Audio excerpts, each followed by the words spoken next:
আসসালামু আলাইকুম ভিউয়ার্স, আশা করি সবাই ভালো আছেন।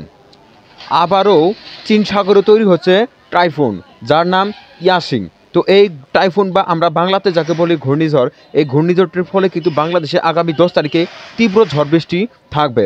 তো আপাতত এটা কিন্তু এদিকে চীন সাগরে বা হংকংয়ে কিন্তু অবস্থান করতেছে এই টাইফুন, বা বাংলাতে আমরা তাকে বলি ঘূর্ণিঝড়। তো এর ফলে কিন্তু বাংলাদেশের উপরে কিন্তু এর প্রভাব পড়তে পারে। তো আমরা এই ভিডিওতে দেখানোর চেষ্টা করব এই টাইফুন বা এই ঘূর্ণিঝড়ের ফলে বাংলাদেশে কখন কোন জেলার উপর দিয়ে কী পরিমাণে বেশি সম্ভাবনা রয়েছে তার কিছু ধারণা দেওয়ার চেষ্টা করবো আমরা এই ভিডিওতে। তো অবশ্যই ভিডিওটি না টেনে সম্পূর্ণ দেখার অনুরোধ রইল। তো এটা আপাতত দেখা যাচ্ছে 4 তারিখে কিন্তু এটা অবস্থান করতেছে হংকংয়ের, এই যে হংকংয়ের যে সাগর অঞ্চলে কিন্তু অবস্থান করতেছে এই ঘূর্ণিঝড়টি, বা এটা কিন্তু পরবর্তীতে কিন্তু অনেকটা গতি অ্যাকসেপ্ট করে কিন্তু এটা আস্তে আস্তে বাংলাদেশের দিকে অনেকটাই অগ্রসর হবে। সেটা কিন্তু হবে আনুমানিক 10 তারিখে। তো আমরা যদি এখানে জুম করে দেখি তাহলে দেখব এই ঘূর্ণিঝড়টি কিন্তু বর্তমানে এদিকে চীন সাগরও কিন্তু অবস্থান করতেছে। পরবর্তীতে এটা মিয়ানমার হয়ে আস্তে আস্তে কিন্তু বাংলাদেশ হয়ে কিন্তু পরবর্তী ভারতের দিকে অবস্থান করবে এই ঘূর্ণিঝড় ইয়াসিং বা এই টাইফুন ইয়াসিন। তো আমরা দেখব যে এর ফলে বাংলাদেশে কী পরিমাণের বৃষ্টির সম্ভাবনা রয়েছে। তো আমরা সরাসরি যদি বাংলাদেশের উপরে লক্ষ্য করি তাহলে দেখব বাংলাদেশে যদি আমরা বৃষ্টি মোড়ে আসি তাহলে দেখব, তো বৃষ্টি মোড়ে আসার পর দেখতে পাচ্ছেন এদিকে শুধু সরাসরি যদি আমরা বাংলাদেশের দিকে লক্ষ্য করি তাহলে দেখবো এটা আনুমানিক কিন্তু 9 তারিখের দিকে দেখতে পাচ্ছেন মিয়ানমার থেকে কিন্তু আস্তে আস্তে বাংলাদেশের দিকে অনেকটাই অগ্রসর হচ্ছে।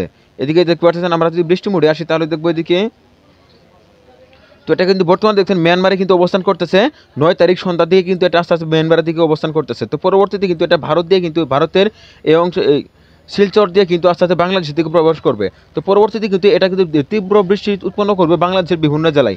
তো আমরা দেখব কখন থেকে বাংলাদেশে বৃষ্টি এর প্রভাবে শুরু হয়ে যাবে।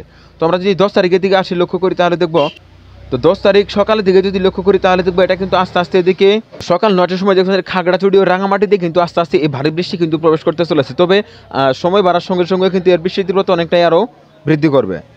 তো 10 তারিখ বিকালের দিকে দেখতে পাচ্ছেন সারা বাংলাদেশে কিন্তু ভারী বৃষ্টি অব্যাহত থাকতেছে এই টাইফুনের কারণে। তো পরবর্তীতে কিন্তু এটা কিন্তু এদিকে খাগড়াছড়ি ও রাঙামাটি দিয়ে এবং সিলেটের এই অংশ দিয়ে কিন্তু আস্তে আস্তে বাংলাদেশে প্রবেশ করতে চলেছে। এই ঘূর্ণিঝড়ের তৈরি ভারী নিম্নচাপ কিন্তু এদিকে প্রবেশ করতে চলেছে। বিশেষ করে এদিকে যদি লক্ষ্য করি সিলেট, সুনামগঞ্জ, হবিগঞ্জ, মৌলভীবাজার, কিশোরগঞ্জ, ময়মনসিংহ, নেত্রকোনা, সুনামগঞ্জ, এদিকে বগুড়া, সিরাজগঞ্জ, টাঙ্গাইল, গাজীপুর, নরসিংদী, ব্রাহ্মণবাড়িয়া, নারায়ণগঞ্জ, ঢাকা, মুন্সিগঞ্জ, শরীয়তপুর, চাঁদপুর, ফরিদপুর, মাদারীপুর, মাগুরা, ঝিনাইদহ, মেহেরপুর, চুয়াডাঙ্গা, কুষ্টিয়া, যশোর, নড়াইল, গোপালগঞ্জ, এদিকে যদি লক্ষ্য করি বরিশাল, পিরোজপুর, বাগেরহাট, সাতক্ষীরা, খুলনা, বরগুনাতে দেখতে পাচ্ছেন ভারী বেশি সম্ভাবনা কিন্তু থাকতেছে বিকালে। এছাড়া এদিকে চট্টগ্রামের ভিতরে যেসব জেলাগুলো রয়েছে এদিকে কিন্তু বিকেল 4টার সময় কিন্তু ভারী বৃষ্টি অব্যাহত থাকতেছে। তো পরবর্তীতে যদি আমরা আর কিছু সময় এগিয়ে দিকে তাহলে দেখবো এদিকে, তো রাত 10টার সময় যদি লক্ষ্য করি তাহলে দেখবো এই ঘূর্ণিঝড়ের ঘূর্ণাবর্তনটি কিন্তু ভারতের সিলেটের এবং কি ময়মনসিংহের মধ্য অঞ্চলে কিন্তু অবস্থান করতেছে। বিশেষ করে এদিকে নেত্রকোনা, সুনামগঞ্জ, সিলেট, মৌলভীবাজার, হবিগঞ্জ, কিশোরগঞ্জ, ময়মনসিংহে কিন্তু অতি তীব্র বজ্রসহ ভারী বৃষ্টি উৎপন্ন কিন্তু করবে। এছাড়া এদিকে শেরপুর, জামালপুর, গাইবান্ধা, বগুড়া, জয়পুরহাট, নওগাঁ, চাঁপাইনবাবগঞ্জ, রাজশাহী, সিরাজগঞ্জ, টাঙ্গাইল, পাবনা, কুষ্টিয়া, মেহেরপুর, চুয়াডাঙ্গা বেশি সম্ভাবনা কিন্তু তৈরি করতেছে এই ঘূর্ণিঝড়ের নিম্নচাপ। এছাড়া এদিকে যদি লক্ষ্য করি এদিকে খাগড়াছড়ি ও রাঙামাটিতেও কিন্তু রাত 10টার সময় কিন্তু অতি ভারী বেশি সম্ভাবনা থাকতেছে। তো পরবর্তীতে যদি আমরা আর কিছু সময় এগিয়ে দেখি তাহলে দেখবো এদিকে রাত্রের দিকে যদি লক্ষ্য করি তাহলে দেখবো রাত 3টের সময় কিন্তু এটা পরবর্তীতে অবস্থান করতেছে ময়মনসিংহ এবং সিলেটের মধ্যম অংশে কিন্তু অবস্থান করতেছে এই ঘূর্ণিঝড়ের তৈরি নিম্নচাপ বা ঘূর্ণিঝড় কিন্তু এদিকেই অবস্থান করতেছে।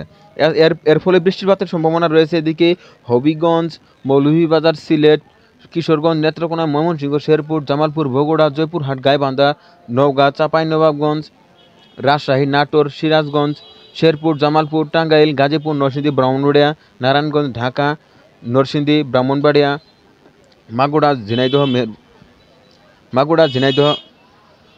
ঝিনাইদহ, কুষ্টিয়া, যশোর, নড়াইল, গোপালগঞ্জ, মাদারীপুর, শরীয়তপুর, চাঁদপুর, কুমিল্লা, এদিকে দেখতে পাচ্ছেন রাত 3টের সময় কিন্তু ভারী বৃষ্টি তৈরি করতেছে এই ঘূর্ণিঝড়ের ভারী নিম্নচাপ। এছাড়া এদিকে দক্ষিণে যদি লক্ষ্য করি তাহলে দেখবো এদিকে সাতক্ষীরা, খুলনা, বাগেরহাট, পিরোজপুর, বরিশাল, ঝালকাঠি, বরগুনা, পটুয়াখালী, ভোলা, লক্ষ্মীপুর, নোয়াখালী, ফেনী, কুমিল্লা, চাঁদপুরও দেখতে পাচ্ছেন অতি ভারী বেশি সম্ভাবনা কিন্তু থাকতেছে। রাত 3টের সময় দেখতে পাচ্ছেন অতি ভারী বেশি কিন্তু এদিকে অব্যাহত থাকতেছে। এছাড়া চট্টগ্রামের কিন্তু কিছু কিছু অংশ ভারী বৃষ্টি অব্যাহত থাকতেছে। তো পরবর্তীতে যদি আমরা কিছু সময় এগিয়ে দেখি তাহলে দেখবো এদিকে 11 তারিখের দিকে যদি লক্ষ্য করি তাহলে দেখবো 11 তারিখ সকালের দিকে যদি লক্ষ্য করি তাহলে দেখবো ভারী বৃষ্টি কিন্তু অব্যাহত থাকতেছে এই ঘূর্ণিঝড়ের বা এই টাইফুন ইয়াসনি, যেহেতু এটা হতে পারে চীন অথবা এর আশপাশের দেশগুলোর দেওয়ার নাম, যার কারণে কিন্তু অনেকটাই মিলতেছে না আমাদের সাথে। তো এদিকে যদি 11 তারিখ সকাল 10টার সময় লক্ষ্য করি, তাহলে দেখবো এই ঘূর্ণিঝড়ের চোখটা কিন্তু অবস্থান করতেছে রাজশাহীর দিকে, বিশেষ করে রাজশাহী, চুয়াডাঙ্গা, চাঁপাইনবাবগঞ্জ, নাটোর, সিরাজগঞ্জ, নওগাঁ, জয়পুরহাট, বগুড়া সহ কিন্তু অতি ভারী বৃষ্টি উৎপন্ন করবে এই বৃষ্টিপাত বা এই ঘূর্ণাবর্তনটি কিন্তু ভারী বৃষ্টি উৎপন্ন করবে এদিকে। এছাড়া এদিকে রংপুর, দিনাজপুর, লালমনিরহাট, নীলফামারী, পঞ্চগড়, ঠাকুরগাঁও এদিকে ভারী বৃষ্টি উৎপন্ন থাকতেছে। এছাড়া এদিকে চট্টগ্রাম, রাঙামাটি, খাগড়াছড়িতে কিন্তু অতি ভারী বৃষ্টির সম্ভাবনা থাকতেছে সকালের দিকে।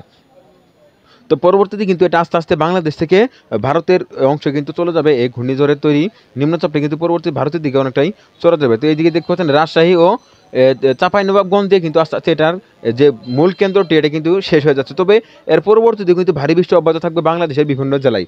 তো এর পরবর্তীতে বা এর উপরে কিন্তু আমরা প্রতিনিয়তই এই ঘূর্ণিঝড় অথবা এই টাইফুন যেটাই বলেন, এর উপর কিন্তু আমরা প্রতিনিয়তই ভিডিও নিয়ে আসবো। তো অবশ্যই ভিডিওগুলো দেখবেন, যেহেতু আবহাওয়া অনেকটাই পরিবর্তনশীল হয়, যার কারণে কিন্তু আমাদের প্রতিনিয়তই কিন্তু এর উপর ভিডিও নিয়ে আসতে হবে। তো পরবর্তীতে দেখতে পাচ্ছেন এদিকে 11 তারিখ বিকালের দিকেও কিন্তু ভারী বৃষ্টি অব্যাহত থাকতেছে। এদিকে খুলনা, বরিশাল, ঢাকা, রাজশাহী, চট্টগ্রামের ভিতর যেসব জেলাগুলো রয়েছে, এদিকে কিন্তু 11 তারিখও ভারী বৃষ্টি থাকতেছে। তো পরবর্তীতে যদি আমরা রাত্রের দিকে লক্ষ্য করি, তাহলে দেখবো রাত্রে কিন্তু বৃষ্টি আস্তে আস্তে নিম্নমুখী হচ্ছে বা এর প্রভাব কিন্তু ভারতের দিকে অনেকটাই চলে যাচ্ছে।